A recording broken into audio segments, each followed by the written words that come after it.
Hi! So this is my chapter 4 individual comprehension assignment for my music usage. So for this chapter we had to look at our music usage. So I specifically dissected my Apple Music replay and then just my listening habits in general. Because I tend to listen to music what seems like 25/8 on my commute to school, to work, like when I'm doing homework, when I'm cleaning, just sometimes even to fill in the silence, I'll just play some music. So just to provide a little background information, like I said, I use Apple Music, and I specifically looked at my Apple Music replay for 2023.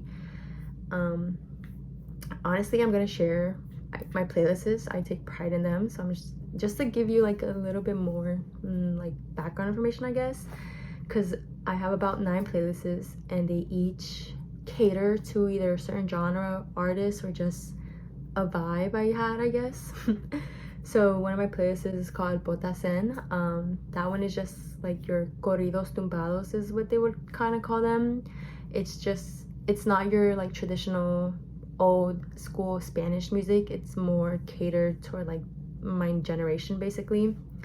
I have a specific playlist called Frankie Baby for Frank Ocean, just a bunch of Frank Ocean songs. A playlist for Drake, just a bunch of Drake songs. A playlist for Lil Nas X, and it's just a bunch of his songs. Like those are, I would say, maybe my top 3 artists that I just made a playlist for. I have a playlist called I Jabol, and that's just a bunch of rap music. I have a playlist called Latina, which is just your like, Apple Music calls it urbano Latino music. It's just like reggaeton type music. I have a playlist called My Delusions, and that one is just a bunch of songs that I just enjoy that I didn't know how else to categorize them, so I just put them in like one playlist by themselves. Another playlist called Normalized Cheating, and that's just a bunch of female rap music. And then another playlist called Ora, which is your like traditional old school Spanish music, basically the type that my parents grew up with and that I just enjoy listening to. Some of these playlists, there's more to the name, but I want to keep it like PG for school, and so I'm not going to say the rest of it. So yeah. Okay, so then out of like the playlists I listed at the moment, the ones I think I listen to the most would be Latina, Ajabol, and Botasen. Those at the moment I really like, so I have those on repeat a lot. When I was looking through my Apple Music replay for 2023, my top genres were hip-hop, urbano Latino, pop, Latin, and R&B and soul. I kind of figured hip-hop, urbano Latino, and pop would be like my top ones, just because like I knew I listened to those specific genres a lot, so that wasn't really surprising.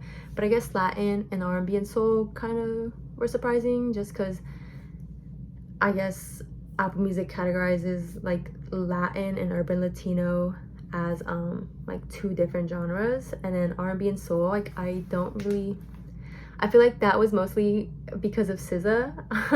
I listened to her a lot last year, and so I feel like because of her and how she's categorized as an R&B singer, that was just one of my top genres. I also listened to music for a total of 100,000 minutes. That wasn't so surprising in a way, because I knew I listened to music a lot, but at the same time it was, because I didn't expect it to be like that much, you know, in a way. It was also interesting to see my top artists, my top songs, and my top albums. Like for instance, out of my top artists, out of the 601 artists I listened to, Drake was my top 1 with 16,591 minutes, and then followed by Bad Bunny, Rauw Alejandro, Frank Ocean, and Fade. My top songs out of the 3,760 songs I listened to, Lagunas by Peso Pluma was my top 1 with 219 plays, which was kind of surprising because I felt like that album came out kind of towards the end of the year, and I didn't realize I listened to that song that much. So that was a little surprising. And then that song was followed by Clue Song, Vercho 100, Feliz Cumpleaños Vercho, and La Bebé. And then my top albums out of the 335 albums I listened to, Utopia by Travis Scott was my top one with 2,192 minutes that I listened to it. And that one was surprising because, again, that album came out towards the end of the year, I believe. And so to see that I listened to it that much was kind of just surprising. Phenomenal album, by the way. I recommend everybody check it out. I really like it. Modern Jam is one of my top songs on that album. So and then that album was followed by Playa Saturno, Un Verano Sin Ti, Feliz Cumpleaños Fercho, Te Pirtriamos el Album, I think that's what it's called. Sorry, my Spanish. And then SOS. So I honestly enjoy the Apple Music replay at the end of the year because it's just really nice or really cool and interesting to see like my listening habits and everything at the end of the year, especially because like throughout the year my music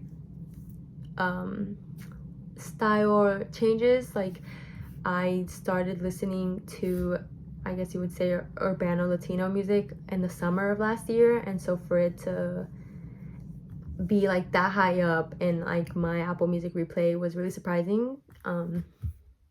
So it's really interesting just to see like the lives you can live through music and throughout the year. So what this chapter taught me was definitely pay the artists more streaming wise. Also, how more artists are becoming independent. Like the textbook mentions how independent labels were rising in the 1950s and early 1960s.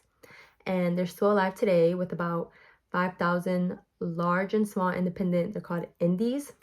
And so now they account for about 1/3 of the US recording industry.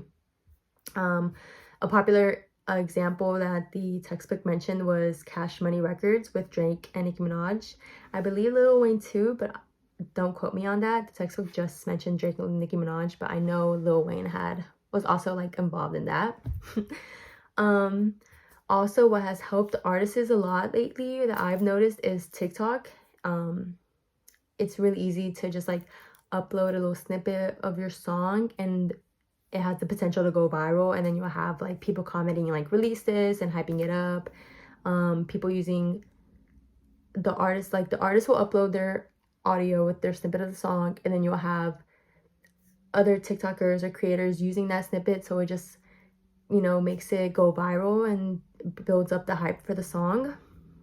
So it's like basically free promotion. So it's really, I would say, really helpful for small artists that are trying to get one foot into the industry.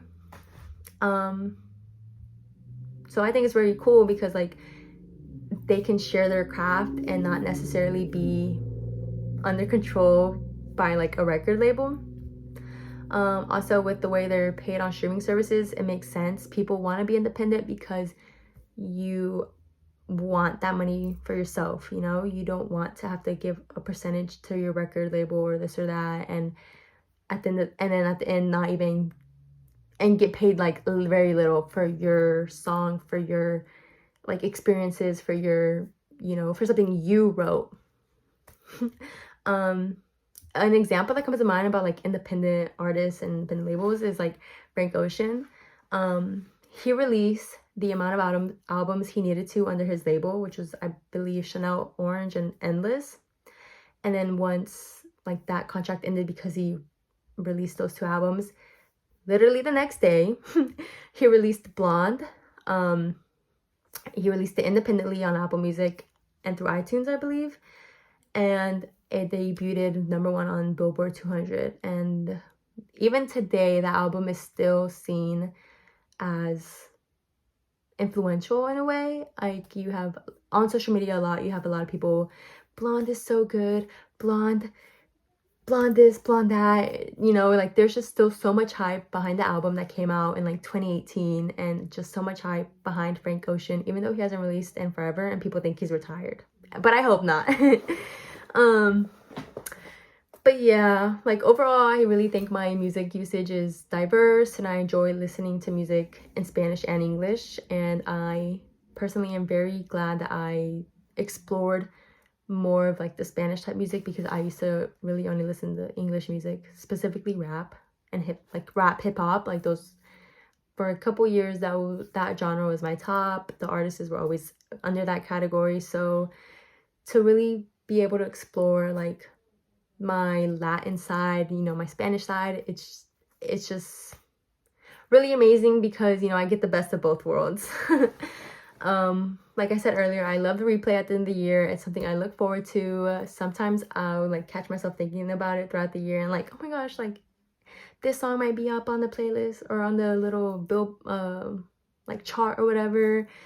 But yeah, I just think it's a really nice way to end the year, you know, looking back at everything you listen to, just seeing all of it. So but yeah, so that was basically it for my music usage. Thanks.